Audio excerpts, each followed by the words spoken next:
Hello and welcome to the Thriving Women podcast. I am your host, Leah Wagner. I am a nutrition coach, strength and conditioning coach, I'm certified personal trainer. I'm also a cardiac rehab nurse and a mom and a wife and a friend and just a well-rounded person. And this podcast is me sharing my own journey in, journey to 40. I'm turning 40 this year, and just the things that I'm doing. Also sharing my knowledge, many years of coaching, and just I've lived a full life. Like I have done a lot of things that most people will never do in their whole entire life, and I'm just sharing that because I actually really love watching other women, my age and older, doing cool shit, doing things that society tells us, is impossible, like starting your own business or, starting lifting or starting running or doing both or whatever the fuck it is. Um, and I just really want to inspire other people and connect with other women who are doing cool shit too, because there's a lot of us and we're changing the face of what health and fitness looks like and what's possible, and just really expanding the horizon for the next generation of women. And you don't have to have your shit together. You can do a lot of things. Honestly, I feel like I'm just arriving as I, come into my 40th year. I feel like I like myself better. I feel like I know myself better. And so that's actually what I wanted to talk to you guys about today, was how getting crystal fucking clear on your goals really makes everything else easier. For myself, I am lifting 3 days a week at a powerlifting gym. It has powerlifting focus. I am trying to get as strong as I've ever been. So back in my CrossFit days, sort of the prime, I'm basically equal to the strength that I had then. Now, granted, I wasn't prioritizing just raw strength. I was doing CrossFit, so I was doing all the things. However, I can't technically say I'm doing that now because I'm also training to do a half marathon at the end of April. So I am running. I'm focused on endurance as well. And so while I guess you could say my goals aren't crystal clear, I have two goals. In my mind, they are very clear on what I want to accomplish. I want to get as strong as possible. I want to run a half marathon. So I know exactly what I want to do. Now, how this translates to the rest of my life and how it makes all of the other decisions I need to make in a day very, very clear is I just simply ask myself, does this action decision contribute positively or negatively to my goal? And if the answer is no, then I'm like, what, is it worth my time? So this, you might be like, okay, well, how does that translate to the rest of your life? So let's break it down in sort of my day-to-day life, even to the point of helping me like choose what to wear in a day. I just decided in January that like I used to really put a lot of effort into my clothing and deciding what I was going to wear. And I used to wear makeup every single day. And there's nothing wrong with that. I'm not saying that. I'm just saying that I kind of just decided like to give less fucks about it, honestly, because my fucks need to go to other things. And so getting dressed, if it's not comfortable, I'm not going to wear it. If it's not easy, I'm not going to wear it. If it's not simple and fast and, versatile, I'm not going to wear it. So that means my clothes are fairly limited. I don't have a ton of choices that I need to make in a day. Now, when it comes to my food, I think about, is this going to help me or hinder me? Is it going to cause inflammation that might, have a niggling pain come up later, or my body's going to have to deal with that excess inflammation? It makes it really fucking simple for me to choose whole nutritious foods that are going to fuel my workouts and make me feel good versus, kind of getting sucked into the mindset of like, oh, I just really want that donut or whatever. No, my thought process is actually, is that donut going to make my knees hurt tomorrow? Because for me, I definitely see a correlation between highly processed foods, such as donuts, or when there's a lot of sugar. I definitely sleep really poorly and I don't feel very good the next day. And usually my training isn't good. Usually I feel more inflammation in my body. I might have a little bit of joint pain. And for me, it's just not fucking worth it.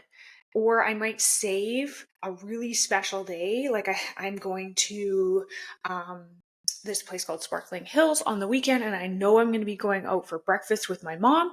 And so I am really dialed in with my macros right now.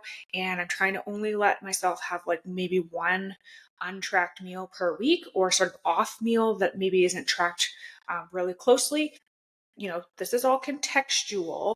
Not everyone needs to be like this, but I am doing it for a very specific reason. So I want to be very closely tracking my food, and I want to make sure I'm not under eating, etc.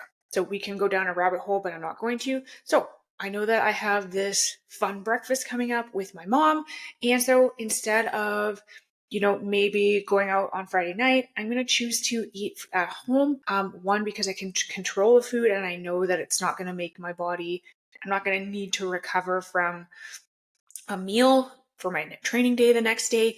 I can also track it much easier. And you might be like, well, that's kind of obsessive, but I have a very specific goal and it requires specific action. And then, like I said, I weigh everything against whether this moves me forward towards my goal or away. And I actually really like this, the clarity that it brings, because as someone who has ADHD, I tend to be an overthinker and I tend to ruminate and sort of get stuck on things. And for me, when the line in the sand is really, really clear, that is so helpful, because I just like, nope, that I don't even miss it. It's just not even in my, sphere of awareness. It's not even in my ecosystem. And I can, when I see, potential clients, when I have conversations with women about my coaching program, and they say they really want it, but there's this barrier.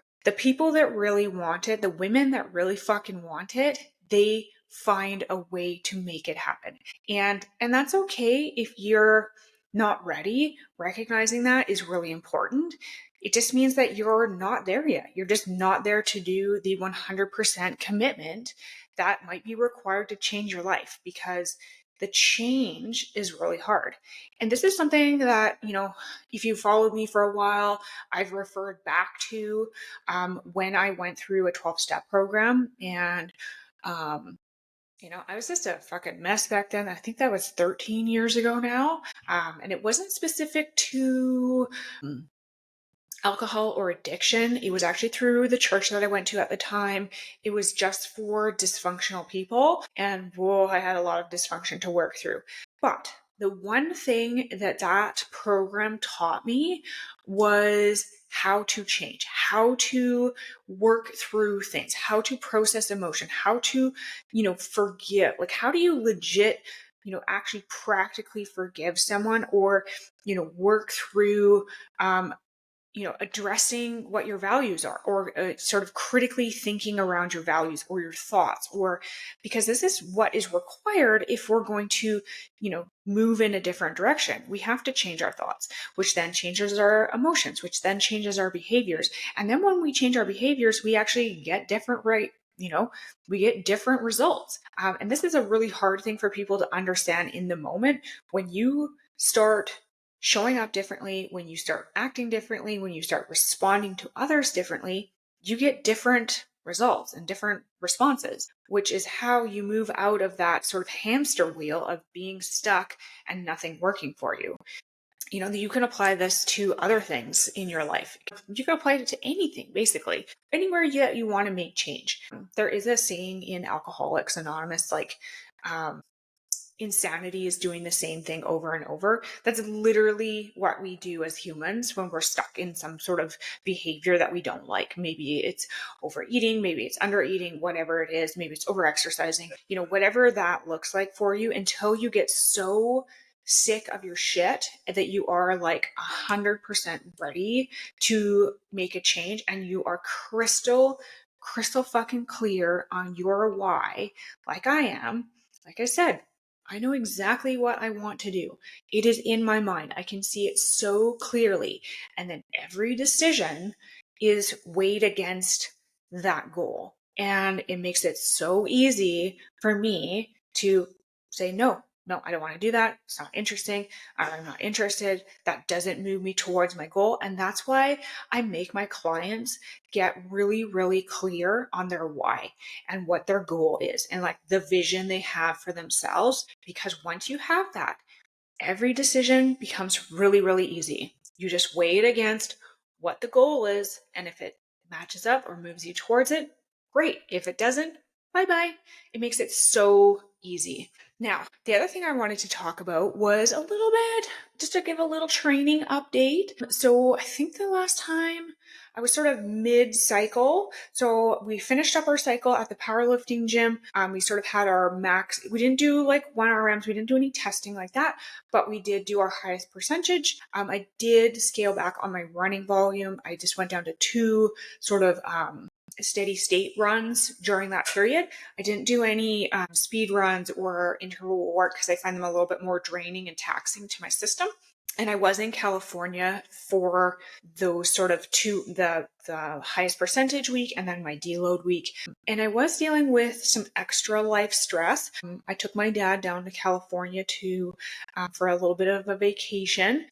If anyone has traveled with their parents recently, you can probably appreciate that it's a little bit stressful. Everything went really well though. And so I'm really so excited about that. It was a great trip. I can't complain at all. I only have positive things to say about it. And like, come on, it's California. It's amazing. But I was dealing with some sort of personal shit that was going on that I didn't really have any control over. It's something I've been dealing with for a little while now. I was the victim of identity theft, and a very large loan was taken out in my name. And then there's been sort of consequences related to that, and then dealing with some stuff with my dad.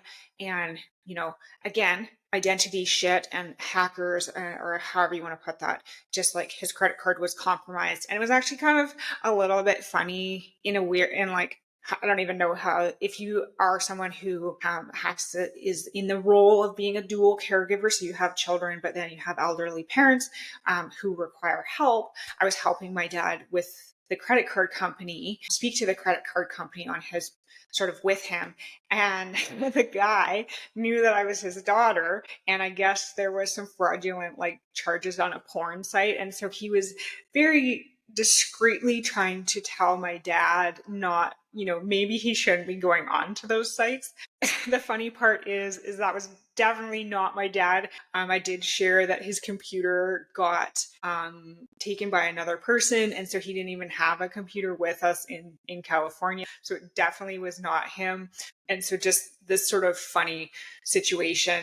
I mean, funny because the guy was the credit card operator was just so awkward trying to like warn my dad about like not going on porn sites while I was on the phone. You can only really laugh at these things, but just kind of a giant pain in the butt because it means that like he had to get a new credit card, and then all of those things that auto pay off that credit card have to be redone, and it just means a bunch of extra work. So just had some personal shit going on, and actually found that I just needed a little bit extra rest. I know that I'm older. I know that my recovery isn't like when I was 20. My recovery is not terrible. That's not what I'm saying at all. I actually probably have really good recovery because I am so diligent about it.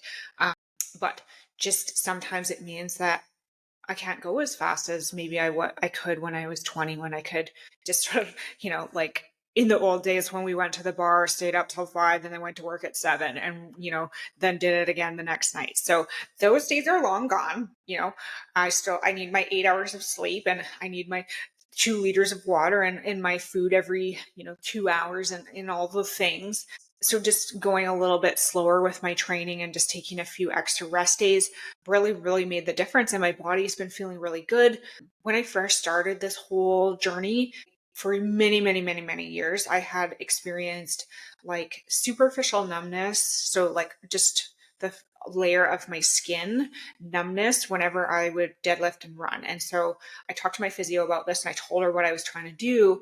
And I said, like, this is a concern of mine. Like anytime in CrossFit, when there was deadlift and running, I would always get this sort of superficial numbness on my leg, on my butt and my leg that would last several days. And not that it hurt per se, it was just very annoying. It would sort of disrupt my sleep and it was just uncomfortable, and it would last for a few days and then it would kind of resolve.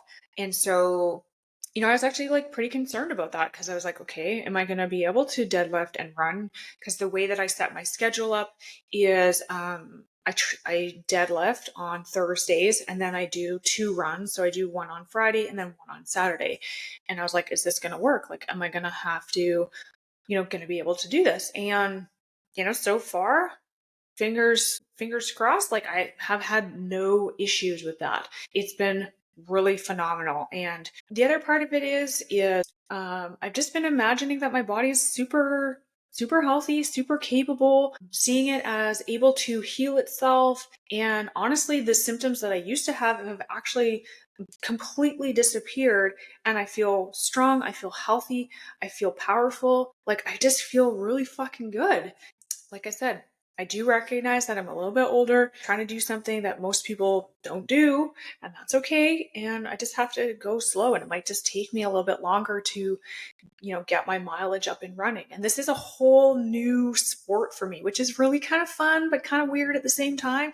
Definitely it's not the sport that I ever imagined my family would be doing. My husband and I laugh about, signing up for masters running events or track events. And then there's like, you can fucking travel everywhere for track and field and running, and you can do races all over the world. And there's some really cool ones, but it's just not the thing that we imagined we'd be doing together as a family, to travel around. If you're not aware, my son is started track and true clanny form. He signed up for decathlon.